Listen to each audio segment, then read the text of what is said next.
दोस्तों, आज की वीडियो में लेकर आया हूँ रामायण से जुड़ी एक कथा। ये कथा माता सबरी की है। आप जानेंगे उस माता सबरी के बारे में।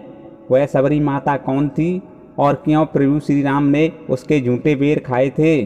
कौन थे माता सबरी के माता पिता, ये जानने के लिए मेरे वीडियो को अंत तक देखिए और वीडियो पसंद आए तो लाइक और चैनल को सब्सक्राइब कर दीजिए। तो चलिए अब आपको कथा के बारे में बताते हैं। मित्रों, सभी लोग माता सबरी और राम के मिलन के बारे में जानते हैं। कैसे सबरी भगवान राम के आने की प्रतीक्षा करती थी और राम के आने पर कैसे माता सबरी ने प्रभु राम को अपने झूठे बेर खिलाए थे। ये सारी बातें ज़्यादातर लोग जानते हैं। दोस्तों, हम आपको बताते हैं माता सबरी के जन्म से लेकर उनके अंतिम समय तक की कथा। दोस्तों, प्रभु श्री राम के जन्म से पहले की बात है।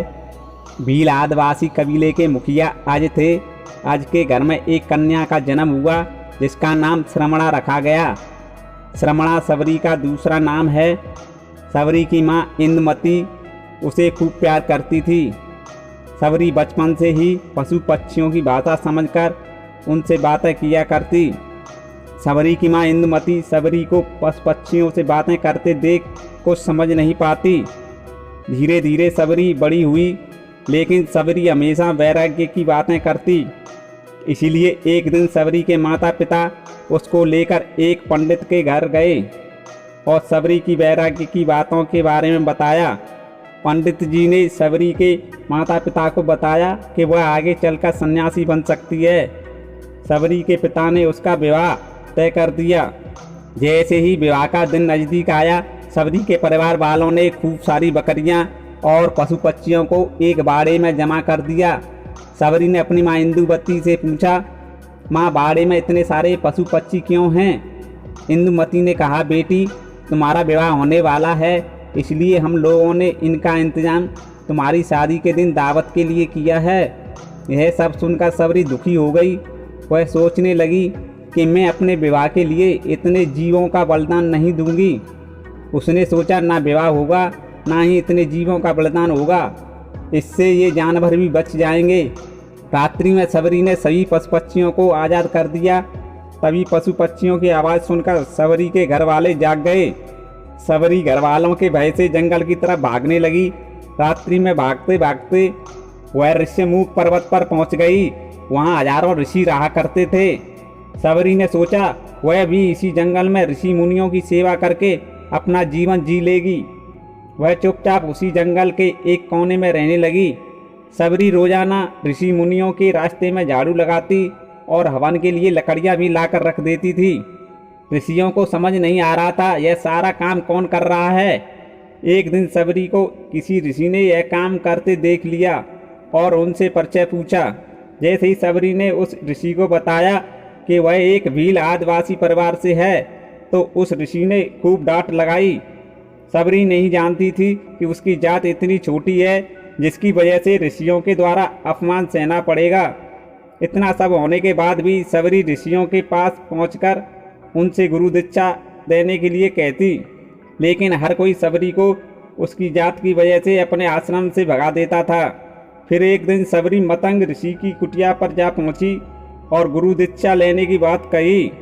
मतंग ऋषि ने खुशी खुशी अपने गुरुकुल में उसको रहने दिया और भगवान नारायण से जुड़ा ज्ञान देते रहे।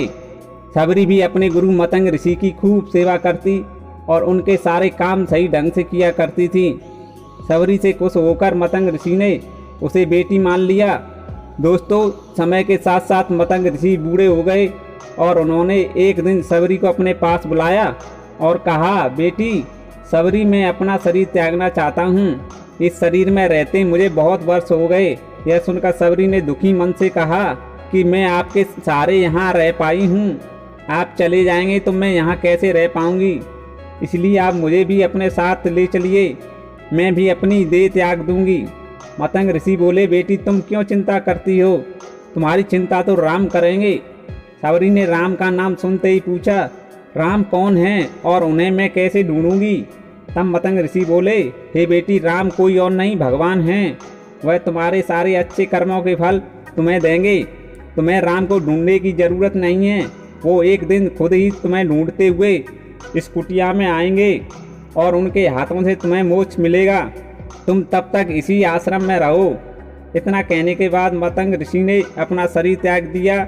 मतंग ऋषि के जाने के बाद सबरी के मन में एक ही बात थी कि भगवान राम उससे मिलने उसकी कुटिया पर आएंगे। इसलिए वह रोज भगवान राम के स्वागत के लिए बाग से अच्छे अच्छे फूल लाकर आश्रम को सजाती और भगवान राम के खाने के लिए बेर तोड़कर लाती। सबरी बेर चुनते हुए उन्हें चख लेती थी ताकि बेर खट्टे ना हों। वह भगवान राम को सिर्फ मीठे बेर ही दे सके। इसी तरह सबरी रोजाना भगवान राम के दर्शन की आस में फूल और बेर इकट्ठा करती थी। इसी तरह प्रतीक्षा करते करते कई साल बीत गए। अब तक सबरी का शरीर बूढ़ा हो गया। सबरी एक दिन आश्रम के पास तालाब में पानी लेने गई। तभी एक ऋषि ने सबरी पर पत्थर मारते हुए अछूत कहकर भागने के लिए कहा। वह पत्थर जब सबरी को लगा तो चोट लगी और खून बहने लगा। बहते हुए खून की कुछ बूंदें उसी तालाब में गिर गईं, जिससे पूरे तालाब का पानी खून में बदल गया। यह सब देखकर ऋषि ने सबरी से कहा, पापिन, देख तेरी वजह से पूरा पानी खराब हो गया। अब तो हर रोज ऋषि उस तालाब के पानी को साफ करने के लिए अपनी अपनी विद्याओं का प्रयोग करते और कई सारे प्रयास किए, लेकिन तालाब का पानी खून जैसा ही रहा। तब ऋषियों ने थक हार कर सब कुछ छोड़ दिया। इसी तरह कई साल बीत गए। फिर एक दिन भगवान राम अपनी पत्नी सीता के हरण के बाद उन्हें ढूंढते हुए उसी तालाब के पास जा पहुँचे। जब आश्रम के ऋषियों ने उस तालाब के पास प्रभु राम को देखा तो उन्हें पहचान लिया और तालाब में भगवान राम को पैर डालने के लिए कहा। उन्होंने अपना पैर तालाब में डाल दिया, लेकिन पानी जैसे का तैसा ही था। ऋषियों ने भगवान राम से कई अन्य जतन करवाए, तब भी पानी खून के जैसा ही रहा। तब प्रभु श्री राम ने तालाब का पानी खून में बदलने के बारे में पूछा। तब एक ऋषि के द्वारा सबरी को पत्थर मारने वाली सारी बात बता दी और कहने लगे कि उस अछूत अपवित्र स्त्री के कारण ही यह सब हुआ है। तभी भगवान राम बोले, यह सब उस स्त्री के कारण नहीं, यह सब आपके खराब वचनों से हुआ है। आप लोगों ने सबरी को नहीं बल्कि मेरे हृदय को घायल किया है। इसी घायल हृदय का प्रतीक यह तालाब का लाल पानी है। फिर भगवान राम बोले, वह माता कहाँ हैं? मैं उनसे मिलना चाहता हूँ।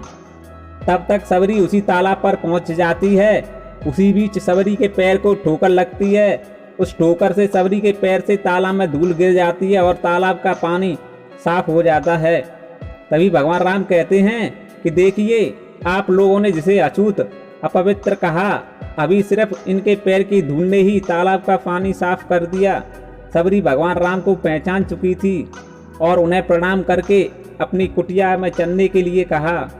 भगवान राम सबरी के साथ चल दिए। सबरी ने भगवान राम का फूलों से स्वागत किया और बड़े ही श्रद्धा भाव से भगवान राम और उनके छोटे भाई लक्ष्मण को बेर दिए।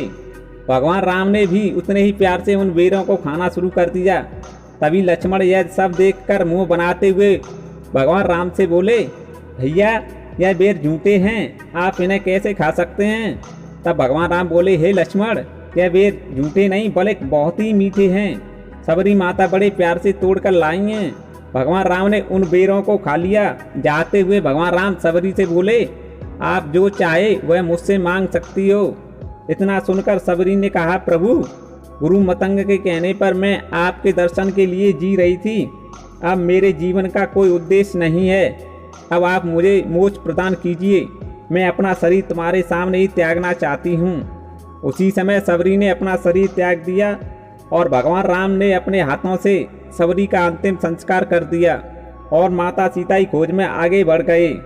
दोस्तों, तभी से भगवान राम को सबरी का राम कहा जाने लगा। दोस्तों, सबरी पूर्व जन्म में कौन थी तथा सबरी को किसने श्राप दिया था, ये जानना चाहते हैं तो मेरे चैनल को सब्सक्राइब करके मेरे चैनल पर जाइए, वहाँ आपको वीडियो मिलेगी।